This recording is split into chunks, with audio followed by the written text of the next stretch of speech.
По місту казали, що 90% зруйновано. Це ми і бачимо реально.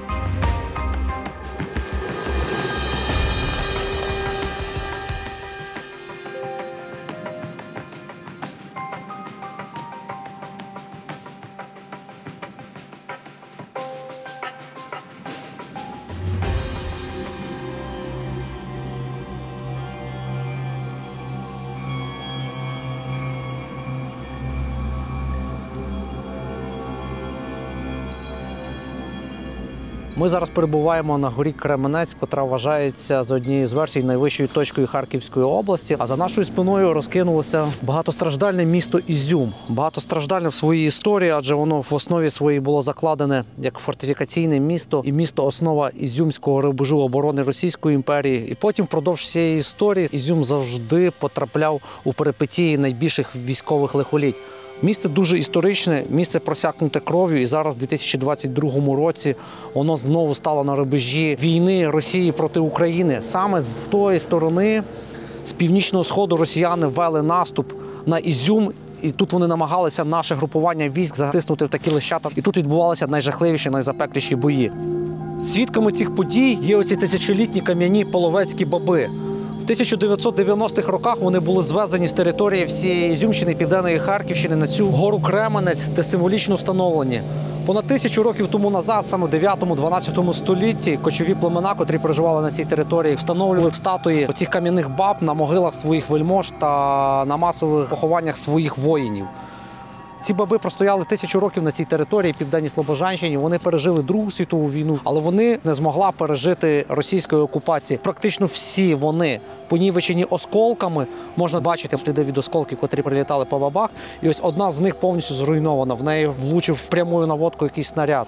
До речі, міністр культури України зараз подав міжнародну апеляцію, адже конвенцією ведення війн взагалі забороняється знищення будь-яких історичних пам'яток. А росіяни якраз цим повелися, що вони все познищили. Мені одразу тут пригадується фотографія. Перші місяці, коли вони в квітні остаточно окупували Ізюм, вони на ці баби чіпляли радянські прапорища, ці червоні онучі радянські з серпами і молотами, з якимись там надписами, там доблісна якась дивізія, щось в такому плані.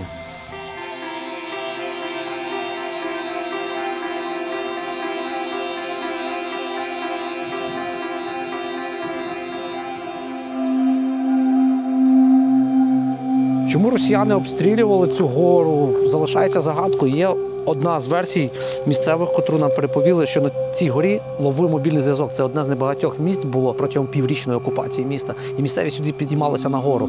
Росіяни з тих чи інших причин, боячись диверсійних груп, або боячись, що наші будуть передавати інформацію, або просто розважаючись, відкривали по людях вогонь. І на горі тут навіть загинуло кілька місцевих цивільних жителів. Ну і масові захоронення зараз облетіли весь інтернет. Ексгумація, яка відбувається ось в тому сосновому лісі, котрий видно звідси з горба. Там досі зараз триває пошук розстріляних, безневинно розстріляних людей, котрих росіяни ховали в лісі. Це знайшли поки що лише великі масові захоронення. А скільки тут дрібних поховань, по 3, по 4, по 5 людей, до 10 людей. Це ще буде знаходитись, напевно, на протязі багатьох років.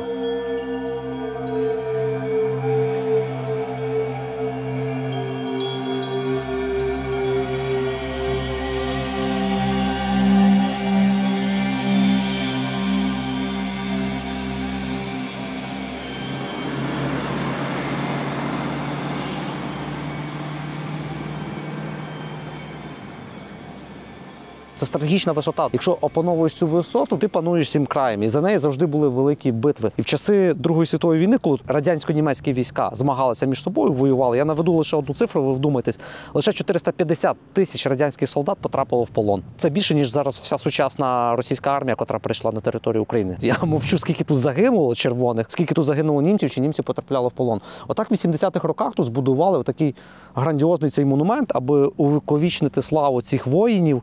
В них є Є дві таких основних скрепи – це православ'я. Інше, це ще, напевно, в них важливіше за церкву на сьогодні, це оцей культ Великої Отечественної. Ми воювали, діди воювали, ми дійдемо до Берліна. І зараз саме головне, до чого я так довго вів, як вони шанують своїх дідів, оцих, що воювали Красною армією, і подвиг ніколи не забудемо. То, що розбили, ну, тут можна припустити, ти не знаєш, куди летить снаряд. Але зараз я заглянув в цю трубу.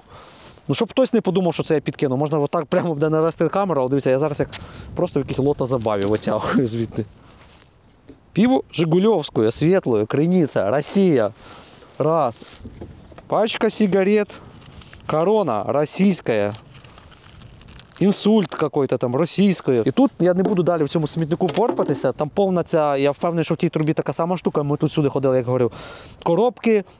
Оці не єгермейстери, ці ягуари, енергетики російські, все це російське лайно тут всюди. Отак вони чтять доблість своїх дідів. Про що вони говорять? Розумієте? Люди, котрі протирічать самі собі. Тупа маса, яка перед телевізором скурює оці сигарети, п'є оці ягуари і потім нівечить все довкола.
Здрасте.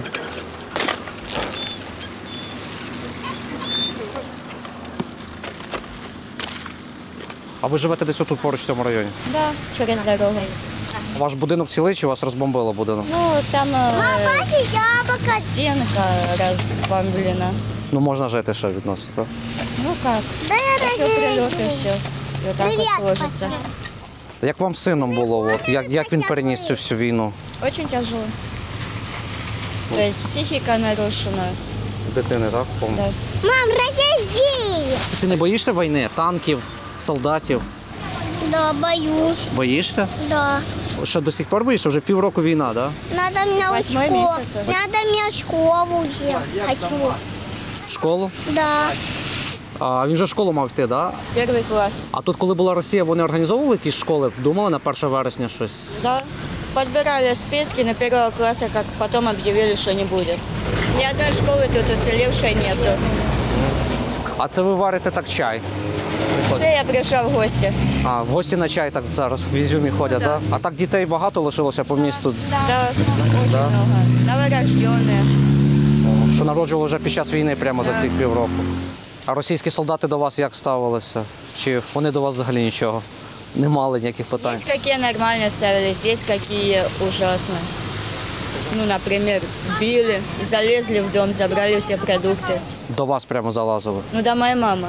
І побили вашу маму? Ну, автоматом в голову. Ну, вот этой, Прикладом. да. А ви не чули, отак на ці ліпістки діти ніде не попадали, не підривались діти? только взрослые. Зрослі підривали?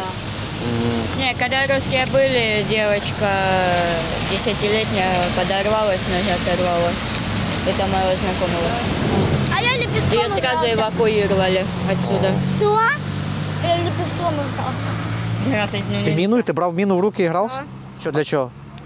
В озеро кидал. І що, вона взривалась? Да. Было интересно.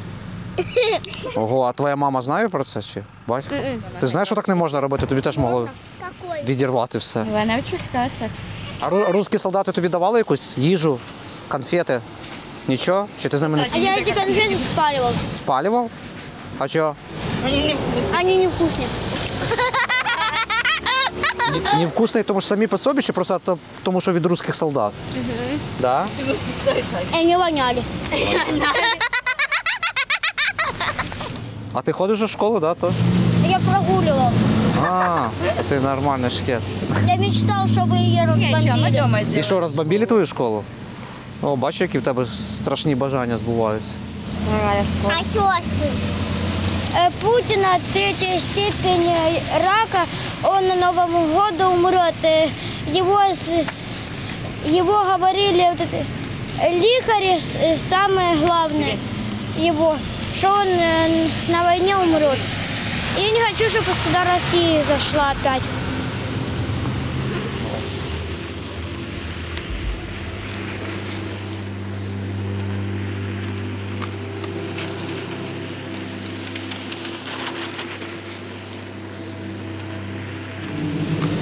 Ну ви вже старшого такого віку до вас, вони претензій ніяких не мали. Чи були якісь конфлікти з ними? За наколки. За наколки? Ну, я в тюрягі сидів, 2 роки сидів у тюрягі, у мене я весь у наколках. Ага. Або їм розкажуть, що, за що, откуда, як. Може, приїжджали такі, приїжджали туди. Росгвардія, там ніхто вату з тобою не катав. Там одразу по печені прикладами. І віддихай красиво. У нас хат нема, там, де я живу, останню вулицю від лісу, вони там жили, у нас хат нема. У нас було 40 домов, із 40 домов 20 осталось. Вони хата розвалила, у сестри хату розвалила, зараз це робимо 1 на 2. Щоб перезимувати, так? Да, отоплення немає, ніхто не знає, як будемо зимувати. Ні газу нема, ні світу. І отак на вогні всі готують. І отак синання, да. У мене 2 друзів убили. Убили, приїхали, Стріляли? да, постріляли. І оце, що в ліс вивозили вас? Оце їх там повиривали зараз. А яка причина, хоч є якась? Причина – курили коноплю. А коли самі страшні обстріли були, саме важчі місяці, які? Так, як в марті місяці хуярили так. А це коли русські наступали сюди, це вони все, да, стирали? Ні, вже русські були, на нашій стороні були, на Туганом город розстрілювали, там же Україна була. Мост зірвали мост і ті хуярили туди. І днем, і ночі. Зараз добре, що немає їх тут у нас. Якби їх отогнали, ще поздно куди. Якщо вони тут стоять 30 кілометрів від нас, вони ж там десь кажуть, окопали, де вони стоять. А ці, що співпрацювали колаборантів, було трошки по Ізюму? Чи Та були їх тут куча, звісно. що вони зараз тікали? Їх немає, вони да.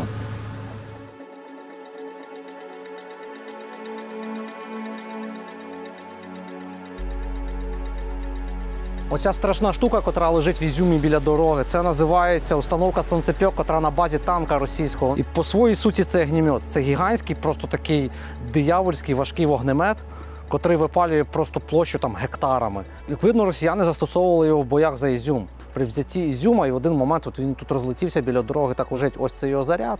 І він є доволі неефективним в великих боях, там, фронтових наступах, і він лише використовується при осаді якихось міст, там, якихось фортифікаційних споруджень, коли не механізовані бригади, не жива сила, не хороша артпідготовка не може вибити звідти живу силу противника, і цим гігантським вогнеметом просто зі всіх щілин випалюють супротивника. Видно, росіяни дуже довго не могли взяти той берег Ізюма, який вони штурмували. Тут вони використовували цей вогнемет «Сонцепьок». Ми ось тут на околицях Ізюма бачили просто такий виложений і випалений ліс, наче стояли отак натикані сірники, вони попадали, полягали. З наших припущень і виглядає все так, що це він працював.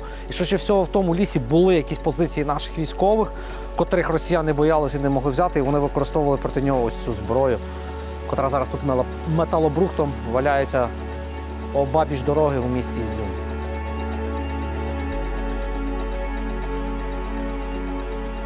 Ось так виглядає самий центр Ізюма. До війни практично 50-тисячного міста. На сьогодні тут не більше 10 тисяч людей проживає, котрі навіть повернулися за останні 2 тижні після деокупації.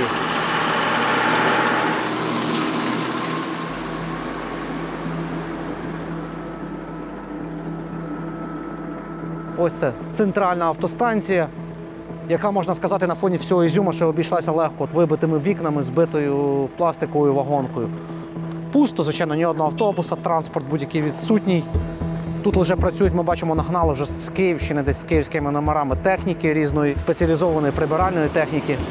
Вони замітають навіть вулиці, розчистили від всяких уламків, але будинки, житловий фонд виглядає ось так. Це нагадує Бородянку, це нагадує Салтівку, Харкові. Випалені вікна, згорені квартири, і ось ці вулиці пішли сам центр міста, і сюди в березні дуже активно працювала російська артилерія. А росіяни не жаліють ні снарядів і не жаліють ніякої інфраструктури, ніякого міста. Вони стирали все під таку грібінку практично.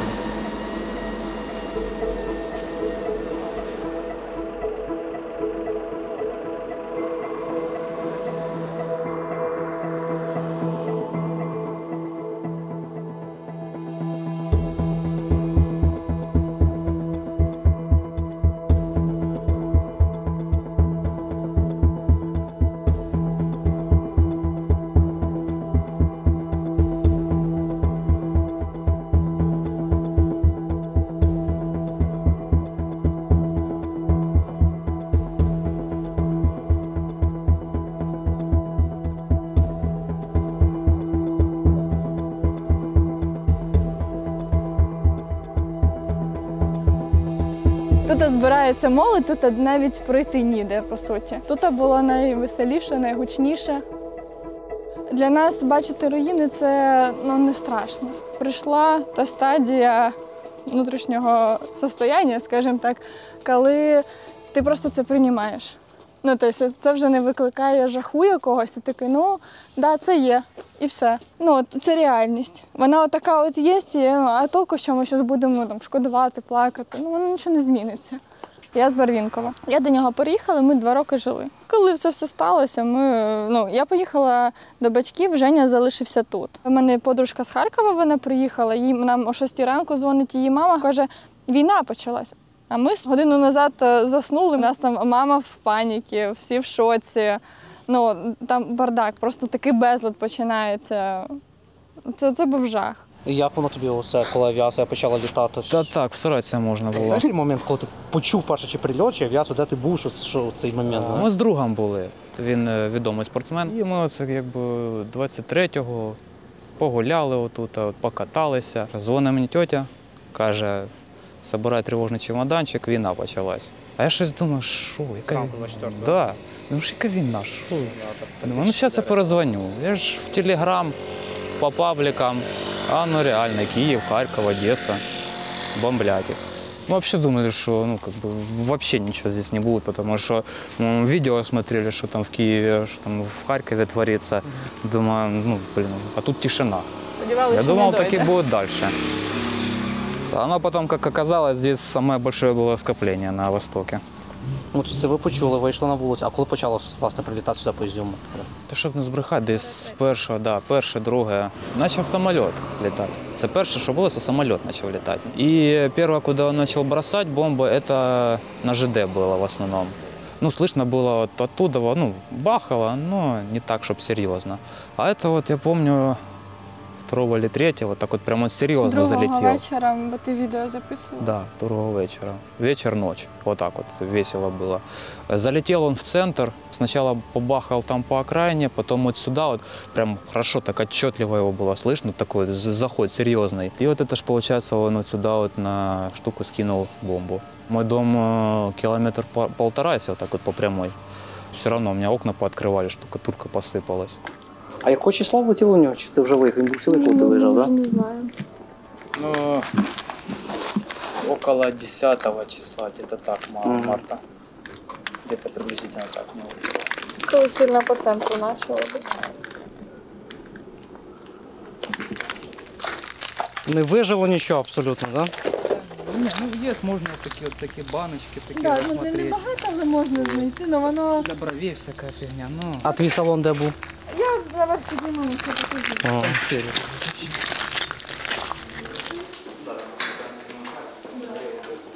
Воно де не? Там что-то 5-я рота, 100 какой-то там полк.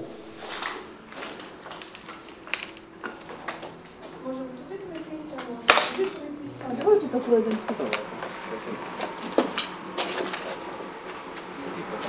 Там ще деякі унітази збереглися.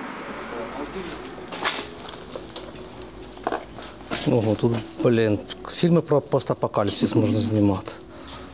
Реально якісь, так? Да? Війна світів, чи Марс наступає. Детская зона была. дитяче кафе було, а отам повністю все зона, це там і батути, і дитяча кімната, ось атракціон, коники, які крутилися. А тут також був ряд кімнат, ну там построїли, там вже всі, хто хотіли, всі працювали.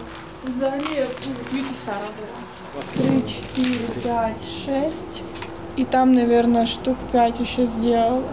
И в каждом, ну, по одному, или тут даже салони були, там по несколько чоловік. Уже люди працювали. Тут дітей приводили. Внизу ресторан, отель, боулінг, ну, плюс бар ще був, там вечором тусили. Каждый день разные люди приходили на процедуры. Тут текучка людей была.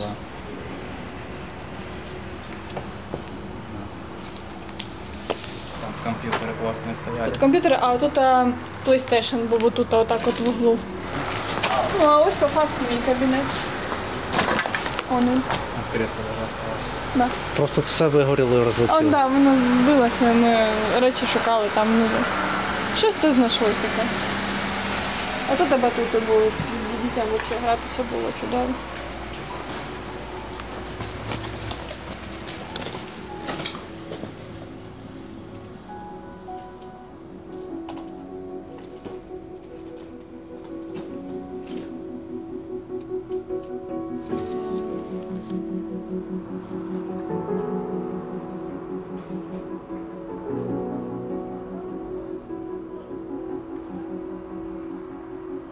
Друга была машина, у меня машина. Начали выезжать, и что? Я слышу, что-то летит, а передо мной поднимается столб дыма. Я ж по тормозам, давай разворачиваю, друг где-то сзади еще ехал. И получилось так, что надо мной пролетает самолет, улетел. Второй заход делает, я как раз пока разворачиваюсь, и дружишь подъезжает, тоже разворачиваюсь, ну, буду его ждать, что его кину. И получилось так, что он над нами вот так вот низко пролетает, и я так плохо заметил, то ли он ракету пустил, ну, небольшую, то ли он бомбу маленькую пустил. Ну, короче, залетела прямо в дом. Да, ну, где-то метров 200-300. Але відчуття. Да, ну, в тумане все было. Ну, все в тумане, все просто на автомате делаешь, лишь бы съебаться оттуда. А тепер сниться. Це реально тобі Да, постоянно самолет снится.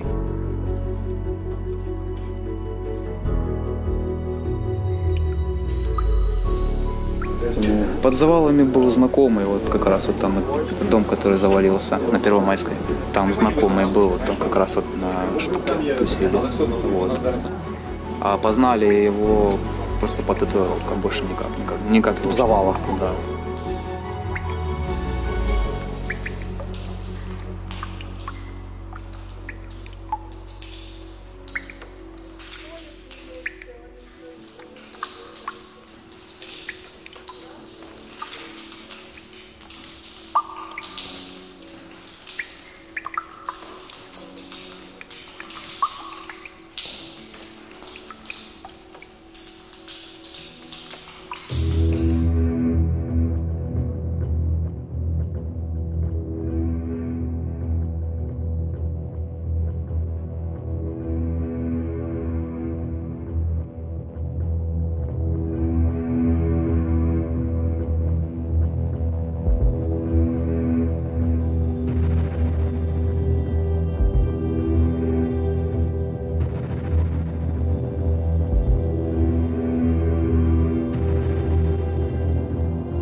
Це отут загинуло багато людей, Да, так? да, да. 50, по-моєму. Там 60 чоловік. 60.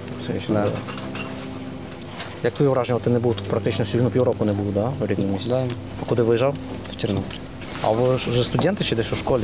Студент. Студент в Харків десь можливо чи ні? Ні, я тут в медицинському учився. А тут мед був, так? Да? Да. А що з ним? Нічого, розбитий стоїть. Розбитий, по-моєму. Да, зараз онлайн типу виходимо. Ти будеш залишатись тут чи будеш? А я от скоро уїжджаю. В Тернопіль. Тернопіль назад. А ти там де вчитись продовжуєш? Ну да. А тут зараз нереально практично жити, жесть, да? Да ни света, ни воды, ничего нет. Тут я 24-го захожу, мне ж надо было в училище идти. И я захожу, получается, в наш телеграм, короче, в беседу нашу. И там пишут, типа, сегодня не выходим. Я не понял. Потом смотрю по Харьковским, в Харьков бомбят. Ну, думал, в Изюме ничего не будет. А потом уже, получается, 1 марта начали, ну, так именно крепко лупить. Мы помогали в тероборону, возили колеса, колючие проволоки, помогали. Які тоді чувства були під прильоті? Авіація тут російська, да, літала? Да. Авиации полно было. І вона бомбила, да? Да. От авіація літає, не страшно? Чи ви знаєте, що це наше? Наш. Наша. Яка думка про росіян після цього? Русський реп будеш слухати? Ні. Ні, точно ні.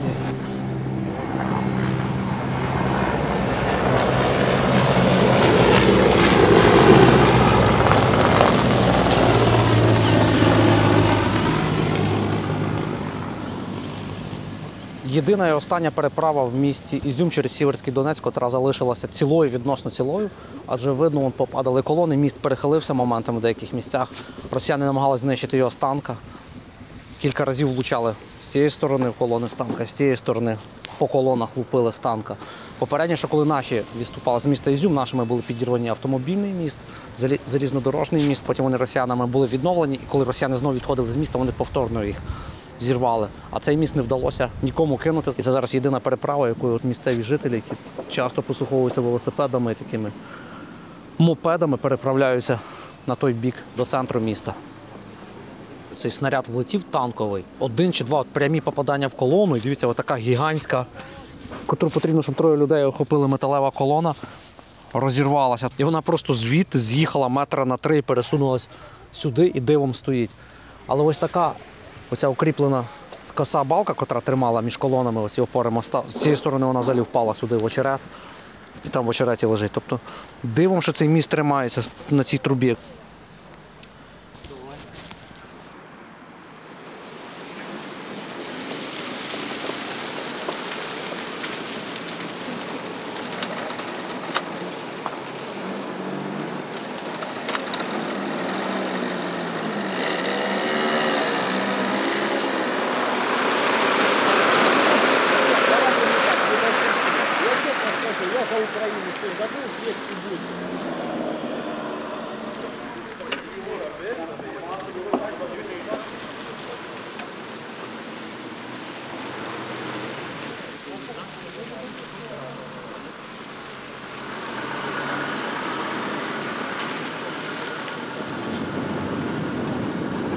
Дітей Да, шукаємо дітей. Може, сюди?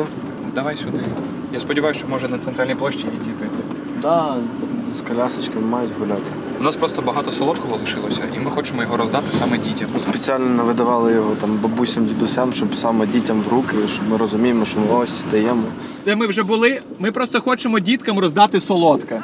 Ні, а ви не знаєте, де саме є дітки. Ми просто хочемо їм в руки дати. Вони везде. Вони везде, але щось ми знайти не можемо. Вдома всі дітки. Всі вдома в дітки. Ми ж не тягаємо своїх дітей. Ми розуміємо, ми все розуміємо. Ви Да. чи нам дайте теж, а ми дітям віддамо.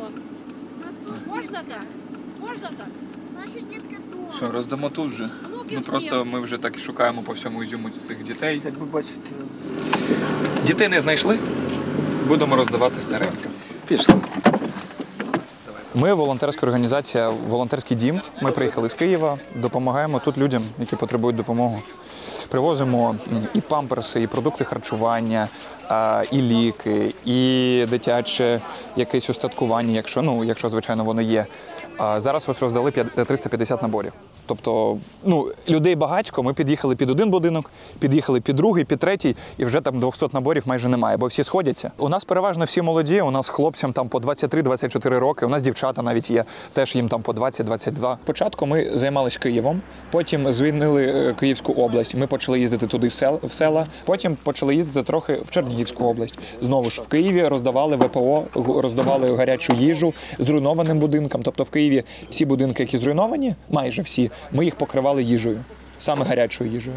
А вже пізніше почали їздити сюди. Ось тільки звільнилась територія. Ми дуже хотіли в Харків, де ми були, там Високопілля, де ми їздили. А зараз ось звільнення, ми 11-го звільнили першу територію, і ми поїхали одразу сюди вже 17-го числа. Ми знімаємо контент, звичайно, там для Інстаграму, і показуємо це. І коли ти це показуєш, люди одразу розуміють і до нас одразу звертаються. Да. Ось нам, наприклад, солодки цього разу дали просто, що ми займаємось, ми з дітками, ми їздимо сюди, і давайте візьміть там, скільки там, 15-16 чи там коробок. У нас, 400 хлібин нам зараз просто дають. Якщо раніше ми питали, будь ласочка, ми їдемо в ту сторону, дайте. А зараз, тому що ми можемо це показати, ось ми, наприклад, були в Ізюмі. І в наступний раз ми хочемо поїхати в Бахмут, і я розумію, що нам 400 дадуть просто. Хлопці, тримайте, і все. Ну, Ізюм постраждав дуже. Тут видно, що тут жорстко просто бої там. Але і в селах є таке, що ти заїжджаєш в якесь село і розумієш, що ось зруйнований будинок, зруйнований. Потім пів села чисте, взагалі нічого немає. В одне село заїжджаєш, там взагалі ніфіга нема. Ми ось так записували інтерв'ю, і діти, їм важко говорити. Тільки питаєш про російські війська, все, у них просто ком стоїть. Тут воно більш-менш стріляло, але не було зґвалтувань. Не було такого, що тут саме тортури. Ми спілкуємося з місцевими, такого насилля і поганого ставлення до місцевого населення чомусь не було. Не було. А в Київщина жах. Вони спеціально навели такий, знаєш, жах, щоб люди боялися. Щоб, знаєш, типу, ми йдемо на Київ, ми зараз тут вам такий піздець зробимо. Але, шкода дітей. Я ще подумав, можливо, робив теорію, що вони чим далі на захід просуваються, в них оця накрутка, що далі західніше бандерівці, нацисти. Можливо. І вони за цього фігачать. А тут вони більше, свої, Восточна Україна, і ми більш толерантно будемо ставитися. Ну, тим паче, тут більше російськомовних людей.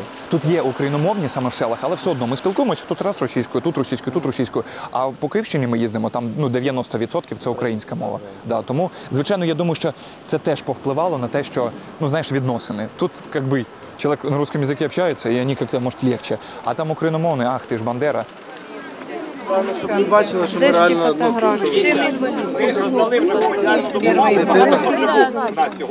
Ми хочемо роздати солодкі. Внуки, діти. Я за ним.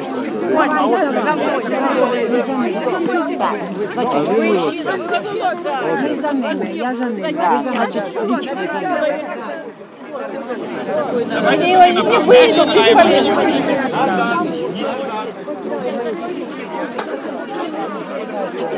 Не штовхайтесь. Выстраиваемся все в очередь. Нет, отходим назад. Ми нікому не дамо солодке, якщо не буде черги. Тому що ви зараз усі один одного задавите. Назад. Я прошу відійти всіх назад. Відійдете. Назад. Це не хліб. Це не крупи, це солодке. Нічого вже страшного, що не вистачає. Дайте дорогу, щоб люди виходили. Давайте туди направо. Не штовхаємось. Стоп! Що ви робите? Ми просто роздаємо солодке. Будь ласочка, люди. Жіночко, відходьте, будь ласочка. Відійдіть, ми потім дамо. Відійдіть просто. Просто відійдіть. Просто відійдіть. Це був пі***єць, я так скажу.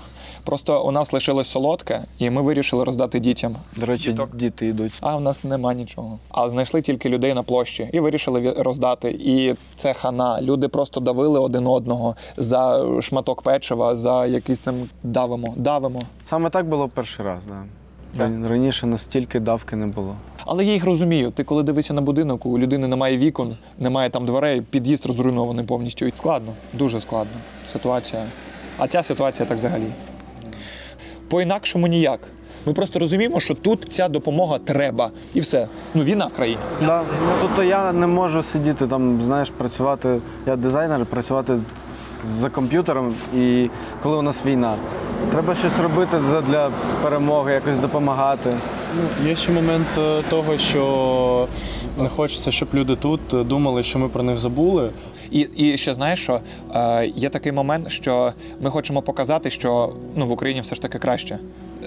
Тут була російська влада якась. Да, і ми хочемо нагадати, що в Київ теж не забув. Бо люди просто в шоці. Ви з Києва? Як з Києва? А скільки вам їхати? А то, сьо. Тобто вони навіть не розуміють. Вони думають, що там же люди окремо собі живуть, а ми тут можемо згнити. І тому ми хочемо допомогти, щоб люди розуміли, ми про вас не забули. Немає різниці, чи ми з Києва, чи ми з Харкова. Ми все одно приїдемо, чи це 5 годин, чи це 9, бо люди потребують цієї допомоги. Да, ми єдина країна, ми одне ціле, і треба не забувати про цих людей. Зараз йде геноцид українців, тому це війна взагалі про про нас, про українців. Про націю. Про націю. Якщо ми опустимо руки, то ми просто, нас не стане. Ми станемо під прапором якоїсь гівнодержави і все. І тому... Просто страшно то, що легко забрали город. Щоб не було знову. Вот это вот страшно. А так вот, если знать, что все, вот как вот Буча сейчас, как Ирпень живет, что уже все, как бы можна возвращаться, отстраюватися. Серед молоді у нас багато хлопців проукраїнських. І у всіх такий настрій, от поскоріше перемогти, ніякий Донбас не віддавати, ніякий Крим не віддавати, щоб поскоріше це все закінчилось, пизди їм дати. І почати розвиватися. Да, і заново відстраюватися. Серед старших, я дивлюсь такий настрій. Вот надо прогнуться, вот надо подстроиться, вот, как бы не сопротивляйся, не борись, чем оно тебе надо, вот послушай, я пожил. І це саме сумне. Это, все, понимаешь, лучше дальше не говорить. Вони багато чого пережили, і вони бояться. Вони бояться, що знову починати щось робити, а вдруг іще раз. Ми їх направляємо на те, що все буде добре, ми обов'язково все зможемо. Люди, которые выехали, на них какая-то есть сейчас небольшая надежда, потому что им это все отстраивать. То есть не тем, которые здесь все пережили, они уже ничего не хотят. Вот сейчас вот надежда как раз на новых патриотов.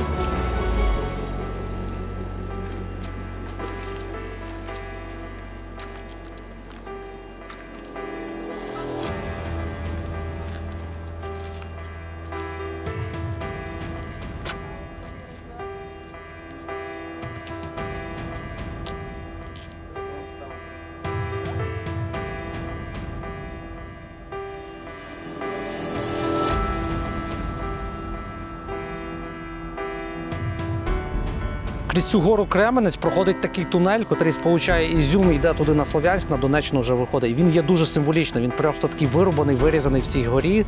Символічний він є тим, що під час Другої світової війни цій місцевості дуже великих збитків і шкоди зазнали німецько-загарбницькі війська, котрі випалювали тут землю. І саме вже після війни, в 46-47 рік, німецькі полонені вручну видовбували оцей тунель, будуючи трасу з Ізюма, Харкова, туди далі на Донбас, на південь. Оця, не знаю, тут метрів 6-5 висоти, більше, до 10 метрів скелі, видовбані вручну німецькими полоненими. І це, як на мене, є дуже символічним знаком. І я бажаю, і хочу, щоб так в майбутньому сталося, щоб російські військовополонені, російські загарбники, котрі приносять шкоду зараз нашій землі, теж вручну, реально голими руками, просто навіть без кірок і без лопат копали для української держави тунелі, відбудовували українські міста, розбирали ці завали, щоб вони бачили особисто, які злочини вони вчинили, і щоб вони спокутували, відпрацьовували ці злочини.